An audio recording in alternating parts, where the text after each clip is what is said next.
இந்த ஆர்ட் ரொம்ப அழகாக இருந்துச்சு. கஷ்டம்னு நினைக்காதீங்க. பார்க்கறதுக்கு தான் அப்படி இருக்குது. ஆனால் ஒர்க் பண்ணால் சூப்பராக இருக்குது. நீங்களும் இதே மாதிரி ட்ரை பண்ணி பாருங்கள்.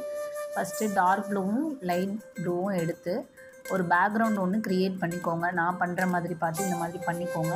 நெக்ஸ்ட்டு வந்து பிளாக் கலர் எடுத்து இந்த மாதிரி அங்கங்கே பேட்சாக கொடுத்துக்கோங்க. பாயிண்ட் ப்ரஷ் எடுத்து இந்த மாதிரி ஸ்ட்ரோக் கொடுத்துக்கோங்க. அங்கங்கே ஒரு வாட்டர் பேஸ்ட் ஆர்ட் தான். ஸோ அதே மாதிரி ஹைலைட் பண்ணுறதுக்கும் கொடுத்துக்கோங்க. மேலே க்ரீன் கலரில் லீஃப் இந்த மாதிரி அங்கங்கே போட்டுட்டு அதோட ஷேட் வந்து பிளாக் கலரில் கொடுத்துக்கோங்க. அதே மாதிரி ஹைலைட் வந்து ஒயிட் பேஸ்டு கொடுத்துக்கோங்க. சின்ன சின்ன ஃப்ளார் இந்த மாதிரி அங்கங்கே போட்டுட்டு ஒரு ஆரஞ்சு கலர் வச்சு இந்த மாதிரி ஃபில் பண்ணிக்கோங்க.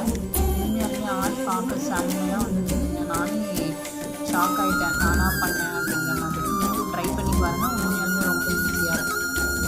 பார்த்துட்டு கமெண்ட்டில் சொல்லுங்கள்.